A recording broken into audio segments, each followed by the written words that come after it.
Tá começando mais um Comentando no QG. Aqui quem fala é seu host de sempre, Paulo Raposo. E cara, sextou, né? Sextou e vocês vão me ouvir falar de filme ruim. Não um, mas dois. Agradeçam muito por eu ter assistido essas duas pérolas do cinema nacional. Mas ao mesmo tempo eu tô triste, tá ligado? Porque eu vou falar dos dois. Mano, hoje vocês vão ver eu falar de Silvio. Os dois filmes, inclusive. Obviamente na thumbnail tá o mais recente, mas eu vou falar dos dois, porque...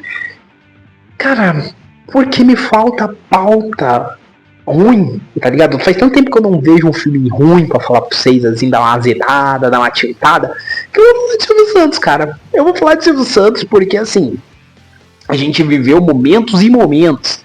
2024 eu tava ali, puta, que filme horroroso, meu Deus, que desgraça. Mas esse ano eu tava mais de boa. 2025 foi um ano generoso com esse host. Fiquei parado, foi um ano generoso. Esse ano já não. Esse ano eu fui ver se o Silvio Santos vem aí. Quis ver o Leandro Hassum. E eu quero trazer algumas considerações sobre isso. Tá? Porque assim, pasmem. Fala igual tu, pasmem, felas. Haverá sinais. Haverá sinais que Leandro Hassum não é tão mau ator. Mas vamos por partes. Eu não vou dar destaque de data, produção, etc.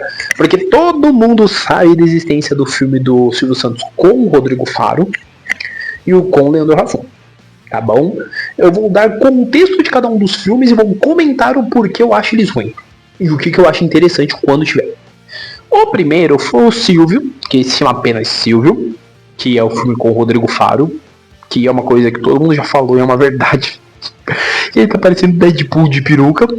Mas assim, detalhe, o primeiro filme, ele tem um ponto marcante ali pra gente mencionar, que é, ele é focado no evento que acontece ali no ano de 2001, se não me falha a memória, que é quando o Silvio Santos é feito ali de refém por um sequestrador que sequestrou a filha dele. Sequestrou a filha dele, soltou a filha dele e depois foi lá na casa dele fazer um alvoroço e gerou um processo ali de sequestro. É um filme ruim? Pra cacete. É um filme de dar dó, com toda certeza.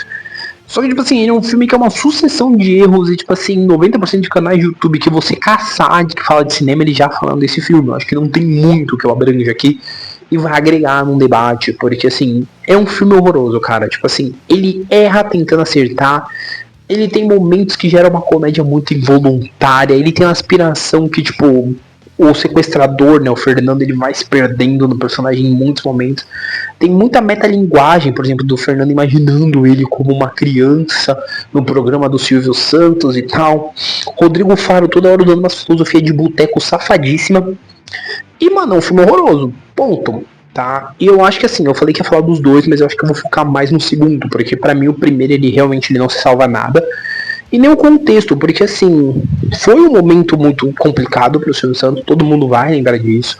Foi um momento que tá nos anais da história, vai entrar nos livros de história futuramente, não duvido disso. Só que esse filme do Silvio Santos, esse primeiro, ele tem um outro ponto. Ele foi feito, o Silvio ainda vivo. O filme sai, eu acho que uma semana ou 15 dias depois do Silvio falecer. E eu lembro disso porque chegou o convite para mim da cabine de imprensa na época. Em uma data, o Silvio faleceu. Quando ele faleceu, mudaram a data. Elas jogaram uma semana, 15 dias pra frente. Não vou lembrar exatamente. E não vou ficar abrindo meu e-mail aqui por olhar. E nisso que jogaram essa data pra frente, o pessoal foi assistir. Todo mundo ficou, meu Deus, isso aqui não é nenhuma homenagem. Tipo, até uma ofensa. E quando esse filme sai, depois do falecimento do Silvio Santos, a gente tem um anúncio de que teria um segundo filme com o Leandro Hassum. O que gera escaralhadaço tudo. Porque assim, porra, a gente tá falando do Leandro Hassum, um cara que só faz trejeito. É um cara que tá entregando uns filmes assim, como, que não é tão comédia, né? Pode ser, com os devido perdão assim do argumento, ele é meio que nosso Adam Sandler brasileiro. Porque ele entrega uns bagulho de Jesus amado. Que aqui em Silvio Santos Vem Aí, ele entregou um negócio que, cara, sendo muito honesto, não foi ruim. Não foi bom, mas também não foi ruim. Tá naquele limbo ali, na meiotinha, sabe? Do ruim pro bom, é um ruim, um ok, um bagulho muito insosso. Porque a ideia do Silvio Santos Vem Aí, ela é muito boa. A maneira como é trabalhada que é ruim. Porque a ideia é falar de um período que eu conheço, porque, né, em N fatores aí, estudos dentro da área de história, parte de jornalismo, tudo isso é um ponto que é comentado, a gente não entra tanto no mérito, só que esse assunto real existiu. Para quem não sabe, vale esse disclaimer, na eleição de 1989, a primeira após período ditatorial, nós tivemos aí o Collor, o Lula e o Silvio Santos ia entrar na disputa. Então sim, a gente tinha essa possibilidade de ter o nosso grande senhor Abravanel entrando na disputa para a presidência do Brasil. Ele quase foi presidente, sendo muito honesto, isso está na história. E esse filme ele tem por função mostrar a personagem que é uma publicitária, se não estiver errado, que é interpretada pela Manu Gavassi, tentando conhecer o Silvio para preparar ele para essa questão, para essa corrida presidencial. E isso para mim me chama muita atenção, porque a maneira como o filme opta por abordar isso é muito legal. Assim como eu gosto muito, nossa, eu vou falar isso, a gente vai me julgar muito ouvindo isso, mas na verdade, eu gosto muito do fato do Leandro Hassum não ter tentado maneirismos. Ele manteve-se fiel a uma essência de Silvio Santos que ele tinha, só que ele nunca tentou usar os maneirismos, assim como o filme ele toca em temas um pouco mais espinhosos, por exemplo, a primeira esposa do Silvio Santos, sem parecer desrespeitoso. Enquanto o filme do Rodrigo Faro, ele dá uma pincelada muito por cima, inclusive vindo no meio das filosofias de boteco do Rodrigo Faro, mas aqui não, aqui ele dá uma passada muito honesta e ele é bem franco nisso, de tipo assim, olha, inclusive é um dos momentos que eu acho mais legais, que é quando ele vai falar pra personagem da Manu Gavassi, sobre isso, e ele fala, meu único arrependimento é ter deixado minha antiga esposa, ter deixado ela escondida. E ele ainda fala, né, o pessoal falava que ia vender mais, eu sabia no fundo que não era verdade, porque o meu carisma sustentava. Só que meu ego era grande e eu queria fazer mais. Então assim, é muito interessante essa visão, mas é óbvio que o filme ele não perde o foco de ser um filme muito água de salsicha, ele não é tudo isso. Ele é um filme bem ok em diversos aspectos. Para mim, assim, narrativamente falando, o fato dele ter 1h30, em alguns momentos ainda parece que dá umas truncadas, ele tenta arrumar umas histórias a mais, sendo que ele tinha um foco interessante para explorar. É óbvio que, né, você precisa dar o dilema da protagonista, né, da menina ali, publicitária, jornalista, marqueteira. Só que ainda assim você tem um foco muito grande para puxar e tem coisa que é um pouco mais corrida. Por exemplo, quando a Iris aparece, né? A Iris Abravanel aparece no filme falando que o Silvio não desiste e tudo mais. Isso é tipo literalmente quase no final do filme. Entendeu? Tem muita situação que ela poderia ser melhor trabalhada e não é. Esse filme é um filme que tranquilamente não precisava ser um filme, podia ser uma série, mas quiseram fazer um filme. Entendeu? Porque assim, esse meandro do período eleitoral de 89, ele é muito interessante. Sendo muito honesto com vocês, tá? Ele é muito interessante porque dentro do que se propõe essa narrativa, ele vai trabalhar um dos períodos que a gente menos conhece. Que quem conhece, assim, por exemplo, eu que sou de 93, eu não conheço tanto. O pessoal que é mais novo que eu, às vezes, vai talvez ver esse filme. Eu digo talvez porque a gente tá falando de filme nacional e tem uma galera que é muito relutante com isso. E vai se encantar um pouco com essa ideia. É óbvio que nem tanto. Mas é aquilo, pra mim não é um filme horroroso. Então assim, eu acho que se pra mim, que sou um público razoavelmente, não sou cinéfilo, mas sou um cara minimamente ali do cinema, achei um filme ok, que ele existe e consegue te prender, eu acho que pra galera que não é tão aficionada, é um filme que até é uma porta de entrada interessante pra despertar esse interesse na questão histórica. Tá? É um filme que ele ganha muito ponto comigo por ser nesse retrato histórico de um momento que eu acho que ninguém nunca tentaria abordar. Ele aborda de uma maneira muito honesta. Ele realmente só tem essas barriguinhas e essas questões assim que eu acho que poderiam ser melhor desenvolvidas. Inclusive, eu volto a frisar, eu acho que ele poderia ser muito melhor trabalhado se tivesse sido uma série.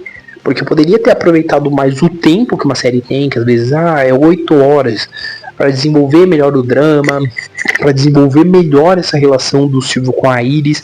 Porque em muitos momentos o filme ele faz. É um bagulho que eu tenho muita raiva do primeiro e aqui ele trabalha um pouco, que é esse subterfúgio do personagem espectador, que é quem vai nos conduzir a história, ele imagina como se estivesse num programa do Silvio, como se estivesse vendo aquilo num programa do Silvio. Sendo que não, cara, simplesmente ele poderia dar uma outra forma de condução narrativa. em algum momento conseguir fazer o Silvio Santos contar essa história, entendeu? Então, assim, eu acho muito interessante, eu só acho que é um filme fraco, que ele peca muito de não ter o brilho que ele poderia. Entende? Para um filme que poderia brilhar, esse não brilha. E isso pra mim faz com que eu não goste tanto dele. Não ache ele tão bom assim. Porque pra mim filme bom é aquele que você, por mais comum que ele seja, ele tem um brilho e ele sabe entregar esse brilho. Silvio Santos vem aí e não consegue. Silvio não consegue nem entregar a raspa do tacho. Mas Silvio Santos vem aí e ele não entrega o brilho necessário. E eu acho que a maior graça de eu ter visto os dois é justamente isso. Eu consegui falar que o Silvio Santos vem aí é um filme que dá pra você assistir tranquilo, pegar um dia e juntar a família, que às vezes não é tão acostumada com o cinema nacional, ou até mesmo você, e assistir. Pô, Paulo, mas não vai ser um filme tão bom. Mas, cara, talvez seja um filme que você vai terminar e você vai falar, pô, peraí, não era tão ruim quanto eu pensava. Tá? Justamente por pontos como que eu levantei. Ah, a botinha passando. Por pontos como eu levantei. O fato do Leandro Hassum não tentar forçar um estereótipo já é maravilhoso. Ele consegue fazer uma atuação sem tentar forçar maneirismo de Silvio Santos, sem tentar ser uma imitação, uma cópia barata. A ideia em si ela é muito interessante. Então é um filme que ele ganha pontos pela beiradinha ali, ó. Pelas ideias que ele vai cavucando na beirada, pelas ideias que ele vai olhando e falando, eu posso fazer. Aonde o filme ele não sente que é um passo seguro, ele tenta não ir. E isso é legal. O fato da menina jornalista, marqueteira, publicitária, ela conseguir ser uma pessoa que não gosta do Silvio Santos, mas ela vai aprendendo a gostar, também é muito interessante.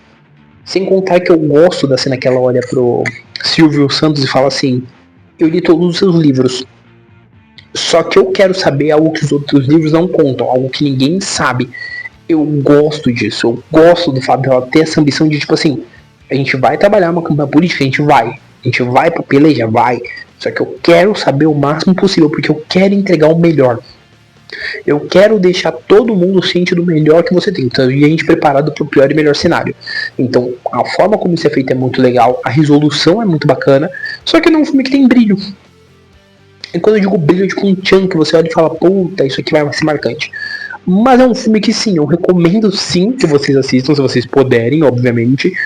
E mano, entre ele e o segundo, sendo muito honesto com vocês, veja esse, tipo, se você tiver que escolher entre os dois, veja esse. Eu ia falar, apanhe de uma pista de Hot Wheels, ou sei lá, pega um copinho de moranguinho e engula. É a critério, tipo assim, se achar mais prudente, não façam isso em casa, obviamente.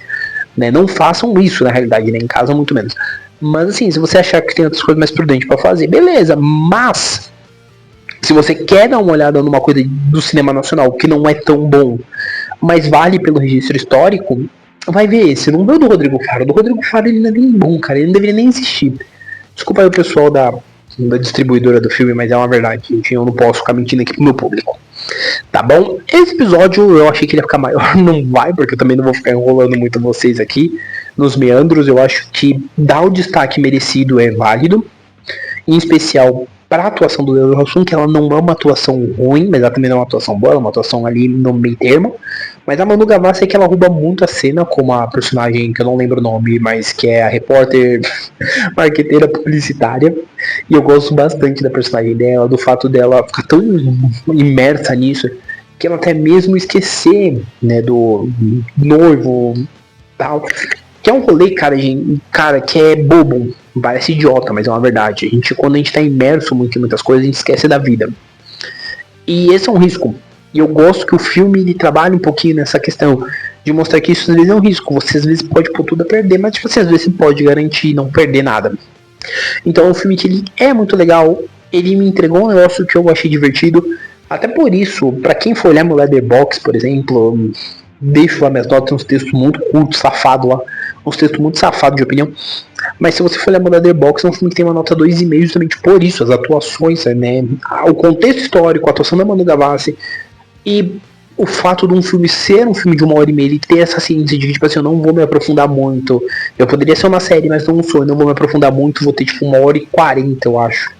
Tipo assim, não é um filme que ele tenta se estender demais, mas ele também não tenta, tipo, fazer esse tempo que você vai gastar parecer moroso demais, tá bom? Então assim, se você já viu o filme, comenta aqui embaixo o que você achou. Se você olhar pra mim e falar, Paulo, ainda nem vi esse filme, nem pretendo, Não perca seu tempo, gaste uma horinha na sua vida e assista, tira suas conclusões por si só. Mas se você olhar pra mim e falar, Paulo, eu já assisti, quero comentar, comenta aqui embaixo o que você achou também. Se você tá ouvindo esse episódio do YouTube Music ou do Spotify, não esquece de seguir e ativar sininhos. Em ambos dá pra você ativar sininho, então assim facilita muito a minha vida. Se você tá ouvindo pelos outros agregadores, né, Deezer, Apple Podcast, Amazon Music, não esquece de inscrever. Se também tiver sininho neles, ativa. Ajuda muito você a saber quando saem novos episódios. Além de tudo isso, também lembrando, indica o podcast para um amigo. Pô, Paulo, eu quero começar com um episódio de quadrinho. Tem um episódio da quarta-feira, que é um episódio sobre quadrinho. Pô, Paulo, não quero começar do da quarta, eu quero começar desse. Pode vir. Seja muito bem-vindo também para você que está começando daqui. Comenta, como eu disse. O Spotify e o YouTube Music são duas plataformas são as que eu mais vejo, assim, então elas têm um aspecto, o ambiente para vocês comentarem, então se sintam livres para comentar, segue, indica o podcast para um amigo, vamos crescer, tá? Eu admito que eu tô feliz com o crescimento que eu tô tendo até aqui, mas assim, se vocês conseguirem ajudar a crescer cada vez mais, vai ser cada vez melhor, até para eu conseguir ter uma noção do que vocês estão gostando, do que vocês querem ver. Tá bom? Então engaja, comenta aí, expande o podcast pro amiguinho. Nos vemos na próxima semana. Um abraço e nós fomos!